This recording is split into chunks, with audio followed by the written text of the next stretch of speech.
What I wanted to talk about in this video is the idea of vaccines causing autism.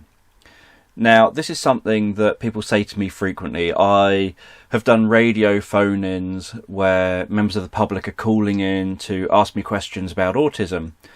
And invariably someone will phone up and say, what do you think about the fact that vaccines cause autism? Do you think people should stop being vaccinated?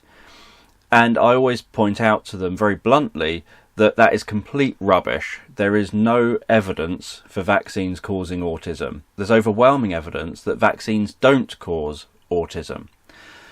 And what happens though is that people use personal testimony and hearsay and, oh, I've got a friend who's got an autistic child and they started showing these signs after they'd had their vaccinations, and so it must be that.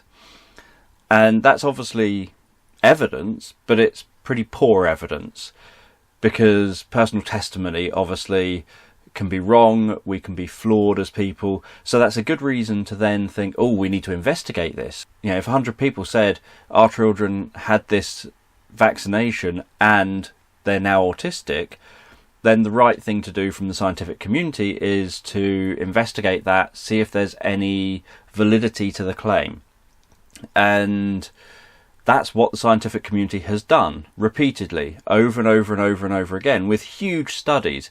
Most recently, I think it was hundreds of thousands of individuals who had been followed to see if they developed autism because of having a vaccination. The outcome was that autism was equally as prevalent among vaccinated children as unvaccinated.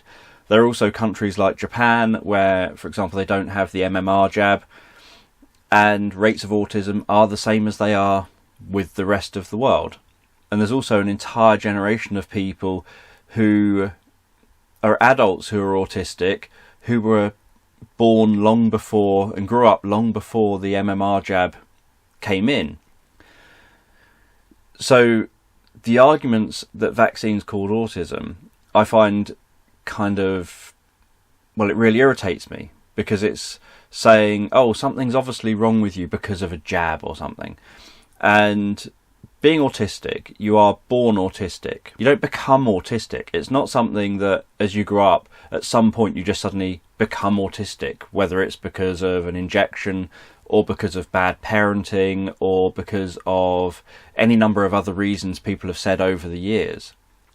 And that's why I think a lot of autistic people get annoyed with this idea of treating the autism, like trying to cure you of autism, because that's like trying to cure someone who's straight of being straight, or cure someone who's gay of being gay.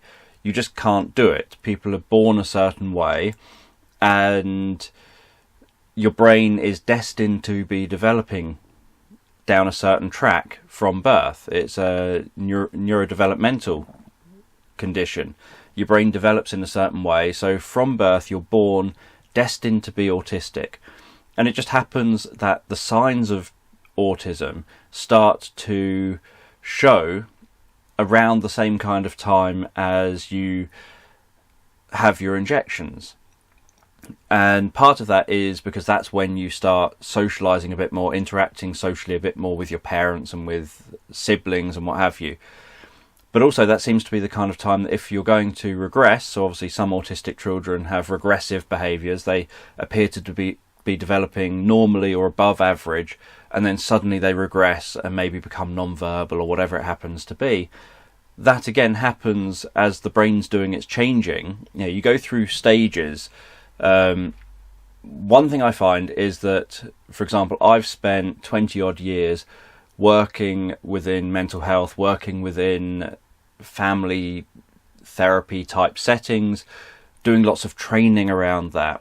And so part of what you learn is about neurological development of children at different ages and when pruning happens. So that's when neurons get kind of cut by the brain, a bit like pruning a hedge or something. They get cut back by the brain. So for example, very, very young children, so pretty much newborn, sort of maybe the first year of life, children can notice the difference between any face. You show two cows and they can notice the difference between those two cows, between two cow faces. And for most people, that's not a skill that you need for everyday life.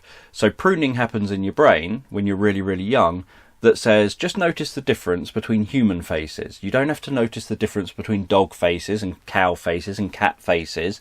You just need to notice the difference between human faces. So this pruning happens that essentially takes away an ability that you had when you were born. And some people, the pruning is faulty, and they grow up and they have got that ability because the pruning didn't kind of get rid of that ability like it should have done. And so that happens in those very first few years.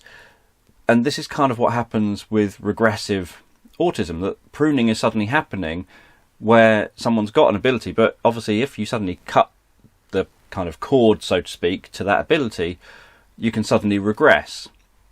And it doesn't mean, we've got a very plastic brain. We've got a brain that's very good at adapting and rejigging itself and working things out. So when people get brain damage, it can affect certain things, or have a stroke or whatever, it can affect certain things, and then you can get those skills back. And your brain's far more able to do that when you're a young child than it is when you're an adult. So it does still do it as an adult, but it's just far more, there's a lot more growth going on when you're a young child. So you can get that regressive behaviour. That doesn't mean that an injection did it. It just happens that the bits of pruning that are going on, which for that specific individual was going to be that they were going to become, say, regressive around maybe speech or language or whatever it happens to have been, that was going to happen. They were destined for that, essentially, from birth. It just happens that when it occurs, they were having their injection around the same kind of time. And then, a bit like a magician doing a show, where a magician tries to make you see A equals B equals C, but actually the magician was doing A, and then there was a few steps before B, and then there was something after C, and you've pieced it together. You've missed out D, the sort of retrospective part. And the same when people see, say, mediums. The medium will throw something out there, and if the person responds kind of favourably, the medium can, after the fact, say, yes, they've said you're wearing a red dress on that day. But actually you've just revealed you were wearing a red dress in some way or another, maybe because you went, well, and so you've given some clue, but you don't remember that you gave the clue to the medium that you were wearing a red dress. You just remember that they said to you, yes, they're saying you were wearing a red dress. And so the same kind of thing happens, that's how our brains work. We look for patterns and we omit a lot of information.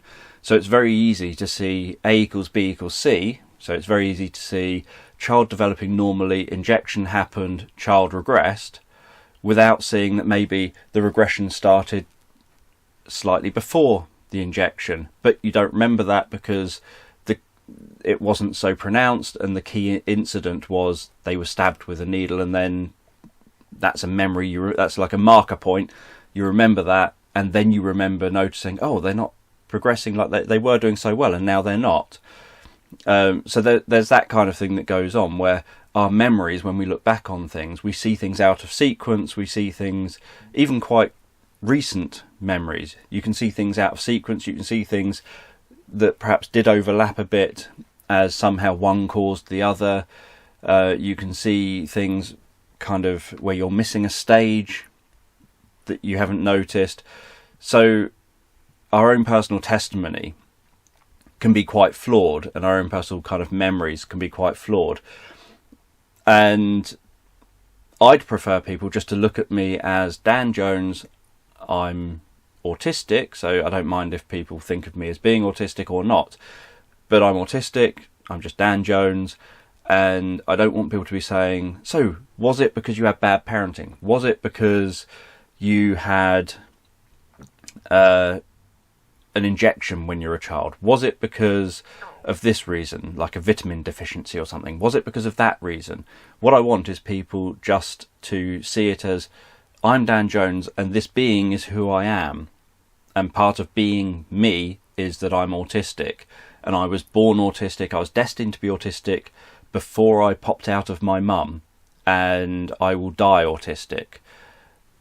There was nothing to do with getting injections, bad parenting, or anything like that that's had any influence on it. It can have an influence on how I develop. So bad parenting can potentially make it so that maybe you don't learn certain skills that you would find difficult anyway, but you don't learn them at all because of bad parenting, or you might have confounding additional problems because of certain other things. So environmental factors do impact on how an autistic person, just like with anyone, environmental factors have an impact on how you develop and who you become as a human being. And so how, for example, to be autistic, you have to have social communication difficulties to get a diagnosis of autism. But one person could have social communication difficulties who seems really outgoing, really lively, and you think, wow, I would never guess they've got social communication difficulties. And yet, if they're diagnosed autistic, something about their behaviour means they do have social communication difficulties. It could be that they say inappropriate things because they don't get the context that they're in. It could be that they,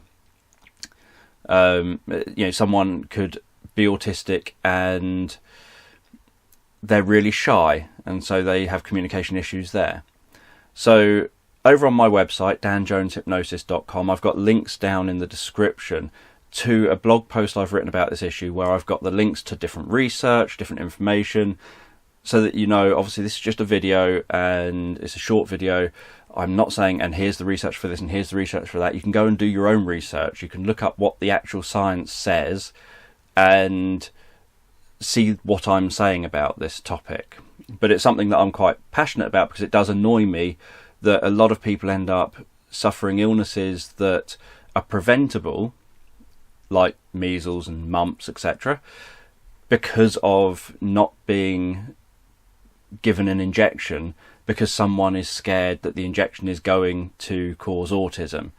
And injections do not cause autism. And so obviously I recommend people do get vaccinated. Vaccines are hugely important and people should have them. So anyway, if you found any of this interesting, I'd love to hear your comments below as well in the comments section. Yeah, if you found this interesting, give it a thumbs up. And if you're not already a subscriber, click the subscribe button and the bell icon so that you can be kept informed of future videos. I post new videos every single Friday. And I'll catch you in the next video.